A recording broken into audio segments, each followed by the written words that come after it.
Hello. Prince residential senior secondary school की online क्लासों में आप सभी का स्वागत है। मैं आर के शर्मा, राजनीति विज्ञान का अध्यापक है। आपका टॉपिक जो चल रहा है 7th इकाई में 4th लेसन जातिवाद और सांप्रदायिकता।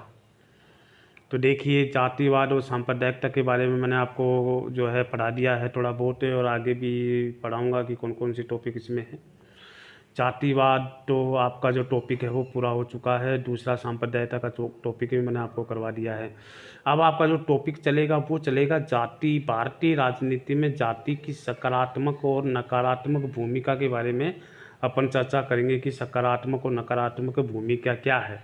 तो भारत की राजनीति में जो जाति की सकारात्मक और नकारात्मक भूमिका के बारे में अपन चर्चा करेंगे। इससे पहले मैंने आपको जातिवाद के कारण और दूसरा मैंने आपको सांप्रदायिकता के उत्पन्न होने के कारण और उसको दुष्परिणाम जो है, दोनों मैंने आपको टॉपिक जो है पूरे करवा दिए गए हैं। बहुत अच्छा लेसन है, बहुत ही सिंपल लेसन है, बहुत ही अच्छी, अगर अच्छे से याद करोगे तो आसानी से याद हो जाएगा। इसलिए आज मैं आपको टॉपिक लेकर चल रहा हूँ, जाति की सकारात्मक भूमिका क्या है। तो देखिए, जाति की सकारात्मक भूमिका के बारे में अपन चर्चा करेंगे। जातिवाद से लोगों में सामाजिकता और एकता की भावना का विकास होता है। देखो, पहला सकारात्मक भूमिका ये है, अगर जातिवाद होगा या जाति की भावना होगी तो जातिवाद से लोगों में क्या होता है, सामाजिकता की भावना पनपती है और एकता की भावना का विकास होता है। दूसरा है, जातिवादी भावना से राजनीति के संबंधों में लोगों को एक सूत्र में बांधने का काम किया जाता है। अगर जातिवाद फैलता है या जाति की भावना होती है तो क्या होता है, अपने लोगों को एकता के सूत्र में बांधने का कार्य होता है। दूर दूर रहने वाले जाति के लोग जो है जातीय पंचायतों में एक दूसरे के संपर्क में आते हैं। जो दूर दूर रहते हैं वो क्या होता है, पास पास आ जाते हैं और अपने जो पंचायत के माध्यम से या बैठ करके वो कोई भी जो संपर्क, कोई भी समस्या होती है उसका समाधान कर लिया जाता है। तो ये भी एक दूसरा फ़ायदा बताया गया कि जाति की भावना से सभी लोग आपस में जुड़ने का काम करते हैं, एक सूत्र में बन जाते हैं और एक जगह बैठ करके जो जाति की समस्याएं हैं उनको समाधान करने की कोशिश करते हैं राजनीति के माध्यम से।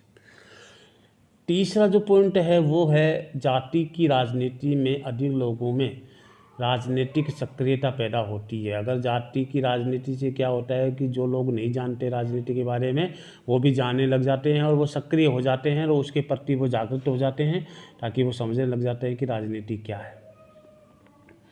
तो देखिए, जाति की राजनीति में अधिक लोगों को राजनीतिक सक्रियता पैदा हो जाती है और जातीय संगठनों में सक्रिय लोग राजनीति में भी सक्रिय हो जाते हैं। तो इस प्रकार कहते हैं कि उनको अनुभव हो जाता है राजनीति के बारे में, वो भी राजनीति के बारे में जो है इंटरेस्ट लेना चालू कर देते हैं और राजनीति में चले जाते हैं। चौथा है कि जातिवाद के कारण सामाजिक रचना में परिवर्तन आया है। कि राजनीतिक के कारण, जातिवाद के कारण क्या होता है, सामाजिक संरचनात्मक परिवर्तन इसलिए आया कि लोगों को जो है लोगों में अनुभव आया है, जागरूक हुए हैं और राजनीति के प्रति सक्रिय ज़्यादा हुए हैं। इसलिए ये भी एक लाभ है या फायदा है या सकारात्मक भूमिका है। पांचवा पॉइंट है कि जाति की राजनीति में समाज की संस्कृति को प्रभावित किया है और सभी जातियां खान पान, वेशभूषा, रहन सहन, आचार विचार में विभिन्न जातियां उच्च जातियों का अनुसरण करती हैं।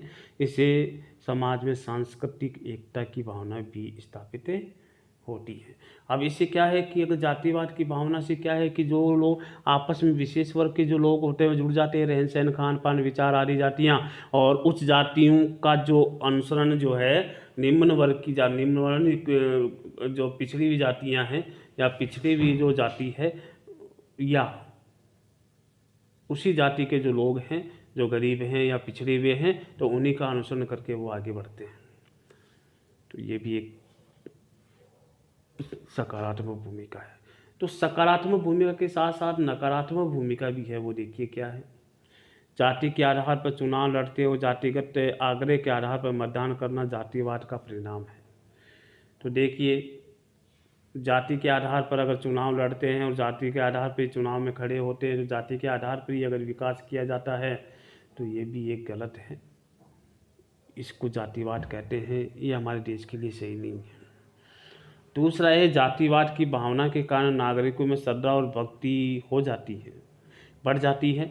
लोग राष्ट्रीय हित के बजाय जातीय हित में ज़्यादा इंटरेस्ट लेने लग जाते हैं, ज़्यादा महत्व देने लग जाते हैं, और लोग जो है राष्ट्र हित को भूल जाते हैं और जातीय हित में लग जाते हैं। तो ये भी हमारे लिए नकारात्मक मानी जाती है। तीसरा है कि जातिवादी सोच रूढ़िवादिता को बढ़ावा देती है। कि जातिवादी सोच क्या है, जो रूढ़िवादी भावना है उसको बढ़ावा ज़्यादा देती है, जिससे वैज्ञानिक और प्रगतिशील दृष्टिकोण का विकास नहीं हो पाता। तो ये क्या है कि लोगों की भावनाएं चेंज कर देती है और वो पुराने विचारों में चले जाते हैं। ये हमारे देश के लिए सही नहीं है, और हमारा देश प्रगतिशील है, उसमें दृष्टिकोण का विकास नहीं हो पाता है। वैज्ञानिक और प्रगतिशील जो दृष्टिकोण है वो अवरुद्ध हो जाता है, रुक जाता है। इसके बाद चौथा पॉइंट है कि जातिवाद के कारण सरकार बड़े एवं शक्तिशाली जातीय संगठन के दबाव में कार्य करती है। इससे क्या है कि जाति जो है सरकार के शक्तिशाली लोग हैं या संगठन है उनके दबाव में काम करती है। जब चाहे जो है संघर्ष करना चालू कर दे, जब चाहे हड़ताल करना चालू कर देती है। तो ये हमारे देश के लिए जातिवाद की भावना गलत है। इस प्रकार की जातिवाद की भावना नहीं होनी चाहिए। जातिवाद स्वतंत्रता, समानता और बंधुत्व जैसे लोकतंत्रीय मूल्य को नुकसान पहुंचाता है और समाज में फूट और विखंडन और संकीर्ण हितों को प्रोत्साहित करने का कोशिश करता है। जो जातिवाद स्वतंत्रता, समानता और बंधुत्व जैसी भावनाओं का विकास करने की कोशिश और इसे नुकसान पहुंचाने की कोशिश करता है। इसके बाद छठा है, जातिवाद से समाज के संघर्ष और वैमनस्य की समस्या उत्पन्न होती है। तो देखिए जातिवाद से क्या था, समाज में कई प्रकार के लोग निवास करते हैं, कई प्रकार की जातियां निवास करती हैं, और उस जाति में क्या है कि संघर्ष की स्थिति पैदा हो जाती है, वैमनस्य की भावना पैदा हो जाती है, और वो एक दूसरे के दुश्मन बन जाते हैं। तो देखिए जातिवाद के ये क्वेश्चन बहुत मोस्ट क्वेश्चन है, हमेशा हर एग्जाम में आने की संभावना ज़्यादा रहती है। तो देखिए भारतीय राजनीति में जाति की सकारात्मक और नकारात्मक भूमिका जो है मैंने आपको अच्छे से क्लियर करवा दी है।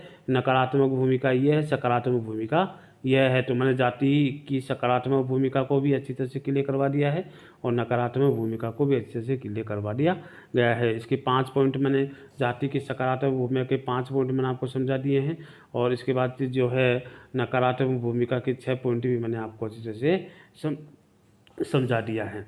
तो देखिए जातिवाद और जातिवाद की भूमिका नकारात्मक और सकारात्मक है। इसमें क्वेश्चन कैसे भी आ सकता है, 4 नंबर का पूछा जा सकता है, 5 नंबर का पूछा जा सकता है, और 6 नंबर का भी पूछा जा सकता है। तो इसमें पूछा जा सकता है कि भारतीय राजनीति में जाति की नकारात्मक भूमिका के 2 पॉइंट बताइए, 3 पॉइंट बताइए, 4 पॉइंट बताइए, 5 पॉइंट बताइए, 6 पॉइंट बताइए। ये इस प्रकार के क्वेश्चन बनाए जा सकते हैं और बनते भी हैं। तो इस प्रकार जो है, जो मैंने आपको नोट्स करवा रहा हूँ और अच्छी तरह से मैं आपको पढ़ा रहा हूँ, उसको आपको अच्छी तरह से टैकल करना है, अच्छी तरह से पढ़ना है। और किसी प्रकार की कोई समस्या है तो आप मेरे से संपर्क कर सकते हैं। आज का जो टॉपिक जो है वो आपका कंप्लीट हो चुका है। भारतीय राजनीति में जाति की भूमिका नकारात्मक और सकारात्मक है। मैंने आज इस टॉपिक को अच्छी तरह से क्लियर करवा दिया गया है, और फिर भी किसी प्रकार की कोई समस्या है तो आप मेरे से संपर्क कर सकते हैं। और कोई किसी प्रकार की समस्या है तो मैं उनका समाधान कर सकता हूं। तो आपको जो है जातिवाद की भूमिका में नकारात्मक और सकारात्मक भूमिका में अच्छी तरह से याद करनी है, क्योंकि हर एग्ज़ाम में इनमें क्वेश्चन ज़रूर बनता है। ये भी आपका जो है अच्छा टॉपिक है, अच्छा लेसन है, और ऐसे लेसनों में ज़्यादा क्वेश्चन आने की संभावना ज़्यादा होती है। तो इसलिए आपको जो मैंने आपको टॉपिक करवाए हैं, जो पीछे भी टॉपिक करवाए हैं, जातिवाद उत्पन्न होने के कारण, जातिवाद को जो इसके बाद सांप्रदायिकता, इसके भी उत्पन्न और दुष्परिणाम मैंने आपको पढ़ाए हैं, और भारतीय राजनीति में इसकी क्या भूमिका है इसके बारे में मैंने आपको चर्चा करवाया है कि क्या क्या सकारात्मक भूमिका क्या है और नकारात्मक भूमिका क्या है। तो मैंने आपको अच्छी तरह से क्लियर करवा दिया गया है। आपको याद करना है, अच्छा कार्य करना है, सुंदर राइटिंग में करना है, किसी प्रकार की कोई समस्या नहीं आनी चाहिए। और जो समस्या आपके सामने आती है या किसी प्रकार की कोई समस्या है तो आप मेरे व्यक्तिगत जो है मोबाइल नंबर से आप मेरे से संपर्क कर सकते हैं, और मीडिया के माध्यम से संपर्क कर सकते हैं, टेक्नोलॉजी के माध्यम से संपर्क कर सकते हैं, ताकि मैं आपके समस्याओं का समाधान कर सकूँ। आज इतना ही पढ़ाऊँगा, कल अगला नेक्स्ट टॉपिक मैं आपको कल करवाऊँगा। कॉपी में अच्छी सुंदर राइटिंग में आपको काम करना है। कुछ विद्यार्थी हैं वो लापरवाह हैं, जो पढ़ नहीं रहे हैं, ऑनलाइन क्लासों को नहीं ले रहे हैं, वो पिछड़ जाएंगे, वो कभी भी बराबर नहीं आ पाएंगे। इसलिए विशेषकर ध्यान दें, समय समय पर पढ़ाई करें। ऑनलाइन क्लासेज जो आपकी चलती है उसका फ़ायदा आपको उठाना चाहिए। बहुत अच्छी क्लासें चल रही हैं प्रिंस स्कूल की ऑनलाइन क्लास, उसका फ़ायदा आप ज़्यादा से ज़्यादा उठाने की कोशिश करें। इसलिए आगे के टॉपिक जो है कल करवाएंगे। जय हिंद।